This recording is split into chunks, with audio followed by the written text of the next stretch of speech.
Made it 2. 3. Welcome in. Life in the. Oh, did you want to count us in, Sip? I'm sorry. Yeah, let's count us in. 3, 2, 1. Welcome in. Life in the Red podcast. I'm Chris. There's Parker. There's Steve. It's Oklahoma week. It's 3:44 p.m. on Wednesday, September 15th, 2021. Just a few days from heading down to Norman to watch the Huskers and the Sooners rekindle the classic rivalry, the 50th anniversary year of the game of the century in 1971. What year was that? 1971. Parker. 1971, 50 years ago. Sipple was a 1971. 25-year-old man back then. Sipple was just into his 30s at that point. Young adult. What is wrong with you? Immediate disparagement. Come on, we have to have- Go ahead. Go ahead, Sip. No, I you was go just ahead. going to say, I'm actually watching the replay of the game of the century on YouTube as I'm working on my scouting report this afternoon. Are you really? They got the condensed version of it where they cut out all the commercials and stuff, so it's like 40 minutes long. So Nebraska's driving late in the fourth quarter, down 31-28 right now. I had to Watch the big running back for Nebraska, Jeff Kinney. He's a bull. He's been bowling through guys in the second half. He didn't find a lot of room in the first half. He's been bowling through guys. The jerseys. What is YouTube? What is YouTube? I'm joking. What is this YouTube you speak of? What is this internet you're talking about? Looks like they got a big wall at Scooters there. Maybe you can get the old projector up and watch it on the wall. Hey, get a real. Hey, so far, Baz and Parker, no blender yet. No. Yeah, I know. We're like yet. 2 minutes in. It's early. Well, let's get moving. We got to. Obviously, this is a fascinating week. It's been a week that's been anticipated for a long time since this game was put on the schedule back in 2012 by then AD Tom Osborne and an Oklahoma AD Joe Castiglione. Maybe not the spice in this matchup that we were all hoping for 9 years ago with where these two teams are at right now. Obviously, Oklahoma's held up its end of the deal, number 3 in the country. Nebraska 2-1, hasn't really played anybody yet. They're not great on offense. 3 touchdown underdogs essentially in this game. Beat up at some key spots. And I think that's a good place to start just with the injury situation for Nebraska. They've got some guys that they could really use in this game that either went out of the game against Buffalo, didn't play against Buffalo, haven't played yet this year. So I guess, Parker, do we kind of have an idea where Nebraska might stand on that front as far as getting some of those guys back for Oklahoma? Yeah, so the 5 offensive skill players that were out by the end of the game against Buffalo were the 2 top tight ends, Austin Allen and Travis Vokolek, and then 3 of the top, say, 5 receivers, Omar Manning, Oliver Martin, and Xavier Betts. Vokolek hasn't played all year. He was hurt in camp. It looks like it's a left ankle foot injury. He had a heavy wrap on it. He worked out before the game on Saturday. So did Casey Rogers, who's one of the key guys on defense that's missed the whole year so far. Not a skill guy, but Brock Bando also in that conversation, one of their maybe top 7 or 8 offensive linemen. In terms of the skill guys, Matt Lubick, he's hopeful that they get all of them back. Frost wouldn't rule any of them out. I think it's a little easier to tell where the guys are who have missed more than just part of the Buffalo game. Vokolek and Martin both seem like they're really close. And Matt Lubick on Tuesday said as much. I mean, he said they were hoping that Oliver Martin was going to play last week, and then he ended up not. I'd be a little surprised. This is just a hunch and sort of watching how guys are moving and all of that. I guess I'd be mildly surprised if those guys didn't play against Oklahoma. It sort of seemed like, it's always up to the medical staff to say this guy can play or he can't. But I guess the best way I know how to put it is like, if they were being cautious with those guys, that caution was probably to try to get them ready for this game or in position to be back for this game. And then Omar Manning had a boot on his left foot. Don't think that's serious, but it'll just be a matter of if he's ready to go. And then with Austin Allen, I mean, when you have a head injury like he did against Buffalo, it's a pretty clear set of things that you got to pass through to get back on the field. Xavier Betts took a shot to the midsection ribs. We'll see with both of those guys. I'm not sure. It'd be pleasant development for Nebraska if all 5 of them played, but I think you'll see at least some of them back on Saturday. What do you think, Sipple? Well, it's really interesting. I think you're right about Vokalek. It seems like it's trending towards that.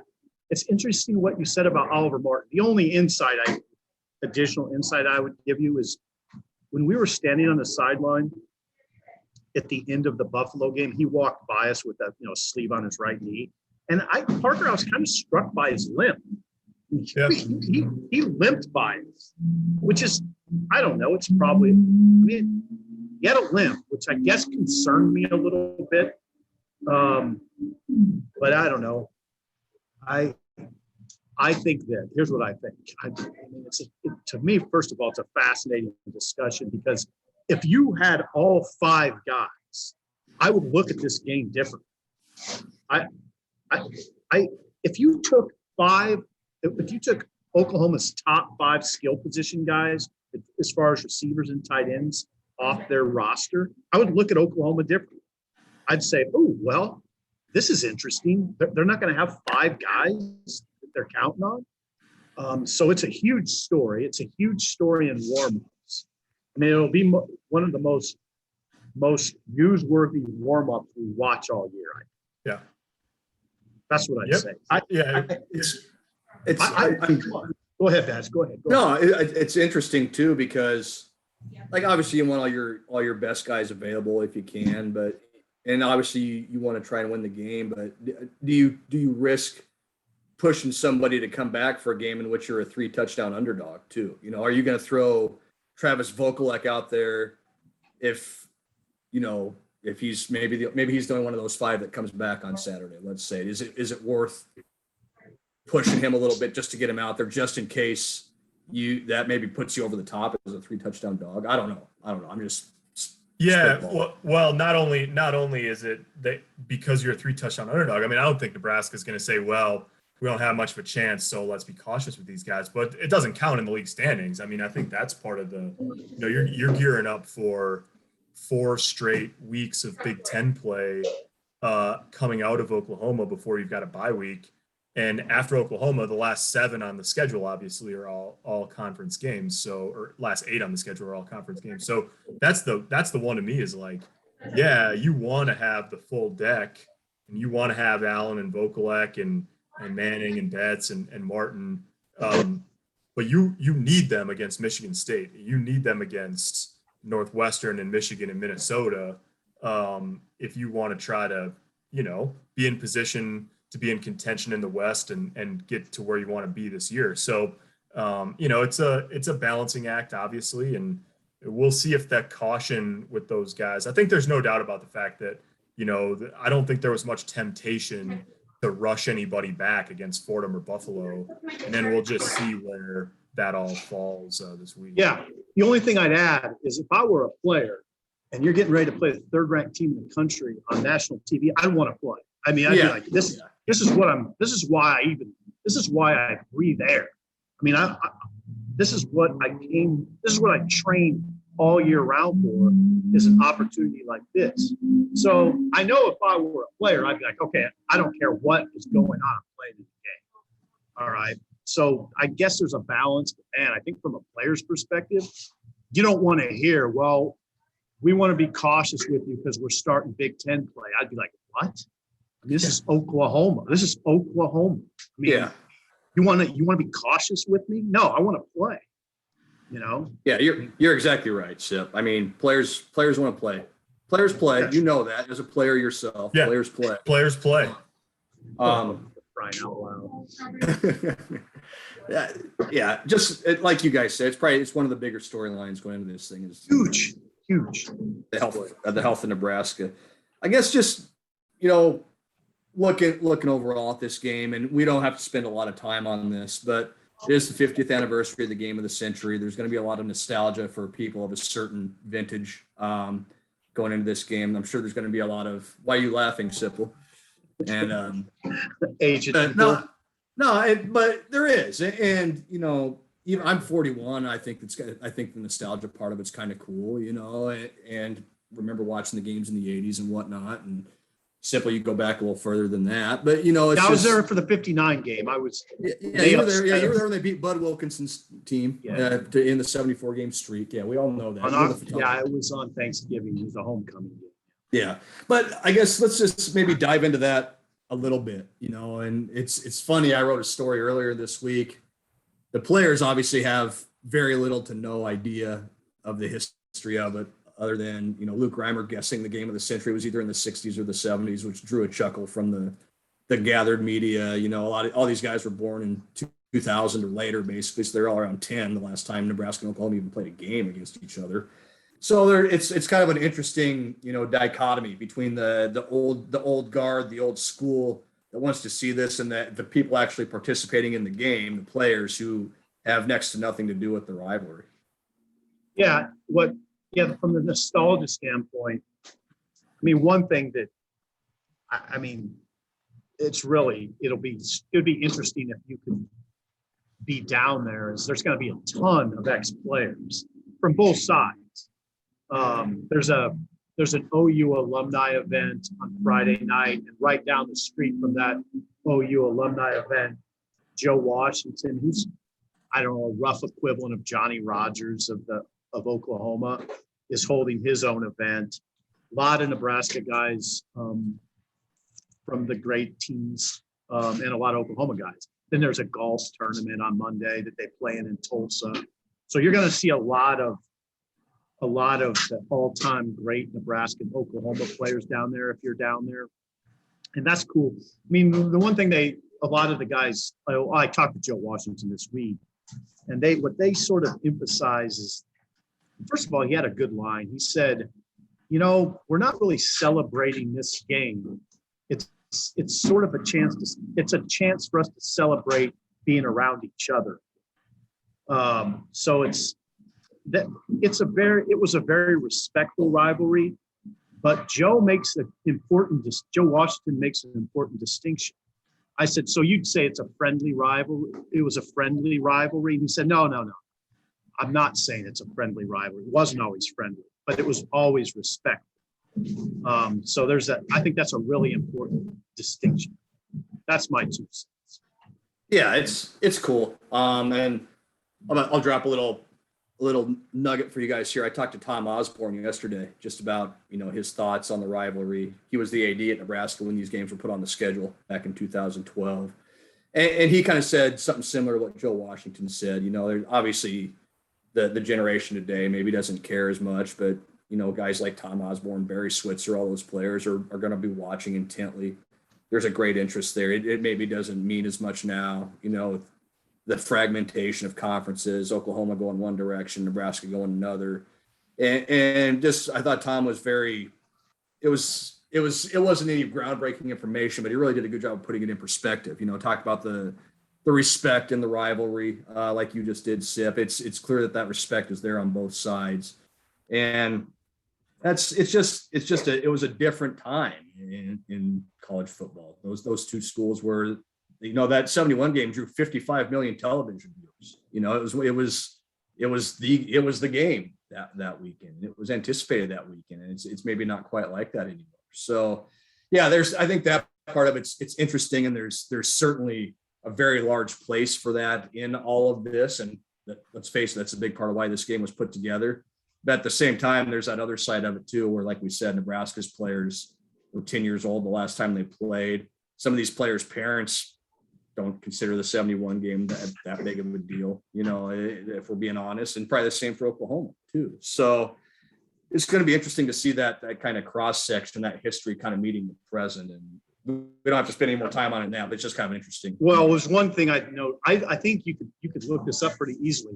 I don't think any game of recent vintage drew 55 million viewers. Yeah. Games don't draw that. They don't draw that. Think about it in 1971 too, when not near as many people had a television set in their house. It was just a different time too. It's an astronomical number of people that watched that game. So yeah, my grandma had one. My grandma had one because I watched it on her TV. And there you go. Sure. Yeah. It's crazy too. And again, you could spend a whole podcast just on this, but Oklahoma outbound from the Big 12. It's it's an old Big 8 and Big 12 rivalry from in two schools who, I mean, one's been out of the league for a decade and the other is on its way out. It's just amazing how much the sport's changed. Not just in the last 50 years, but in the last 10. It is funny. I was reading BC, Brian Christopherson tweeted the link to the Dan Jenkins gamer from the Game of the Century. One of the great SI stories ever written. There's a beautiful line in there from that 71 game about how each team tried to take away the top weapons or best thing that the other team did. But he said, but as is the case in modern football, you can't take away every one of the opponent's weapons. A modern offensive football. I just thought that was amazing. That was written 50 years ago.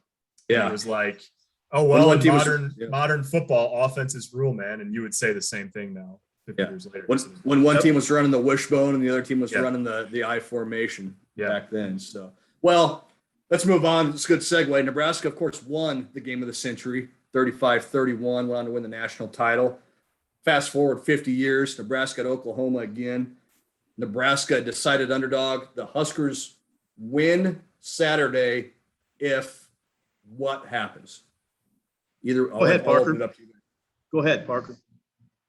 Well, I mean, Nebraska's defense is going to it would have to be a statement game for Nebraska's defense. I think that's first and foremost.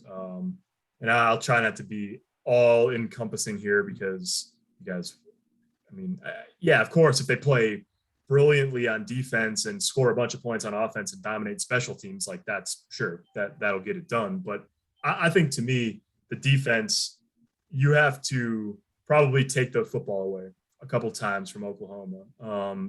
Tulane took it away twice.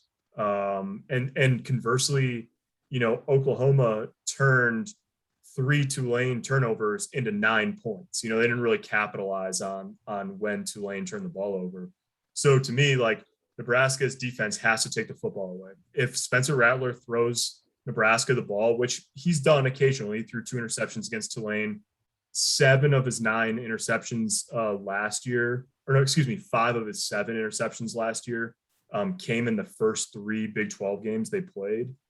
So conference type game, you've got to take advantage of that. And then, I think the way that to sort of stick on defense here, the way that Nebraska's defense can get some help from its offense is if it looks a little bit like it did last week. Last week wasn't a brilliant offensive performance by Nebraska by any stretch of the imagination, but they did a good job of keeping the defense in plus situations. That muffed punt or the botched fair catch fumble, that when Buffalo got the ball back right there, that was the only time that they started a possession outside their own 25-yard line.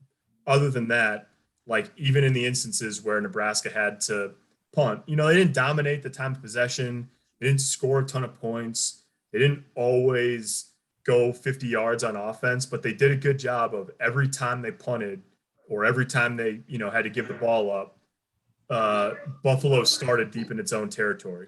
And if you can make Oklahoma have to go the length of the field every time or almost every time, this is a good enough defense where they might get their fair share of stops. And if you get your fair share of stops, at least you're in the game. Then you need Adrian Martinez to make a couple of big plays from there.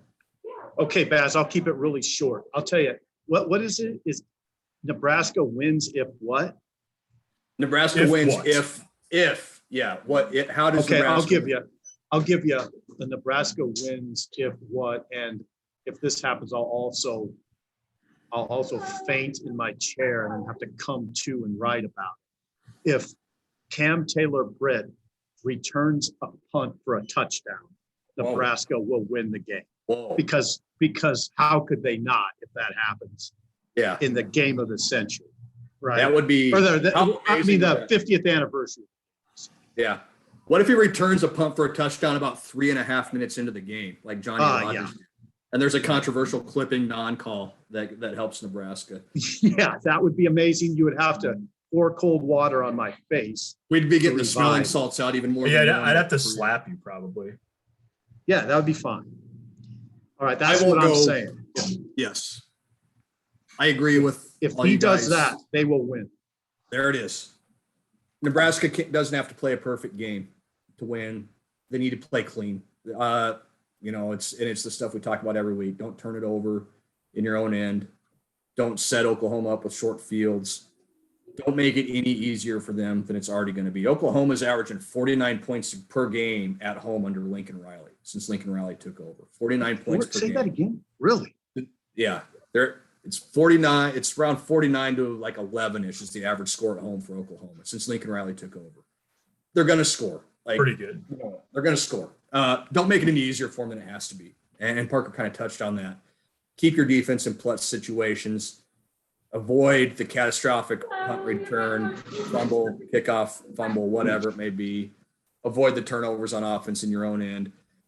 Give yourself a chance. And, if you can shorten the game with your running game a little bit and give Adrian Martinez time to make a couple big plays, that's probably how you do it. I think that's the formula. It's not really a big secret or anything like that. You've got to play mostly mistake-free. And look, Tulane didn't play mistake-free. Like Parker said, they turned it over 3 times. And Oklahoma only got 9 points out of it. So you hold Oklahoma to a couple field goals instead of a couple touchdowns, especially early when that crowd's going to be charged up. It's going to be an electric atmosphere. You stay on that wave. Okay, we're in it. Let's go. So that's what it is for Nebraska. They can't hurt themselves, and they just got to get it to the fourth quarter playing mistake-free football. I wonder if the crowd will be charged up. I mean, Ohio State, when we went there in 2018, it was not charged up. I mean, that was a sleepy atmosphere. Yeah. So I wondered I think the 11 a.m. kickoff works in Nebraska's favor. It's true. It'll be interesting. Yeah. Well, anything else you want to touch on? Should we make some predictions and get out of here? That was better. Let's make do it. some I'll go first. predictions. I'll predict first. Oklahoma 22-ish point favorite. I think they win by 21. I think it's 41-20. I think the offense is just too good. Nebraska plays. I think Nebraska acquits itself pretty well, but I just don't think they have the offense to keep up. And I think Oklahoma hits a big play that kind of maybe stretches it out a little more than Nebraska won. So I'll say Oklahoma 41, Nebraska 20. Parker? Yeah, right in the same ballpark. The hive mind is in full effect this season. I'll give you one more stat on the scoring front for Oklahoma. Lincoln Riley, of course, he was the offensive coordinator for 2 years before he took over as head coach, but he's been the head coach since 2017. 55 games he's coached in. They're 47-8 overall. They've scored 40 plus in 36 out of 55 games since he's been the head coach. So 66% of the time. And they've scored 50 plus 19 times. I don't think they'll get 50, but they're 33-3 when they hit 40 under Lincoln Riley. And I think they'll hit it on the number. So I'm going to say Oklahoma 40, Nebraska 23. So 36 times they've hit 40 under Riley out of 55 games. Yep. They're not bad when they don't get it. I mean, they're 33-3 when they score 40 under him, but when they don't, they're 14-5. Yeah. Well, yeah, he's 47-8. So let's see. Yeah, I guess I haven't really pondered the score till right now. I'm going to say they come up just short of 40. Now, that will be dependent on Nebraska's offense not having a bushel of 3 and outs. I'll say 37-17. 37-17. That's it. There it is. 37-17. Didn't you? We all got the Illinois game wrong. Isn't that the score that you picked for the Illinois game? Yeah, I picked Nebraska to beat Illinois by 20. So when I pick a score, everybody keep that in context. I thought Nebraska would beat Illinois by 20. I didn't bring that up to point out that you got that wrong because we all did. I brought it up to point out that you've picked a 37-17 decision twice so far in 3 weeks, which I appreciate. I think you should pick it every week. Just decide which team is going to win 37-17. Yeah.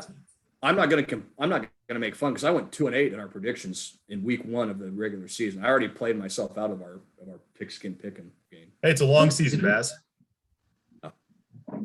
Yeah, got to get it. Don't give up. It is a long season. All right, guys, it's going to be a fun trip. Nebraska to Oklahoma, 11 a.m. Saturday down in Norman. We'll hit the road Friday afternoon. We'll have plenty of coverage for you. HuskerExtra.com, JournalStar.com. Be sure and check it all out. And so, until then, we'll talk to you soon.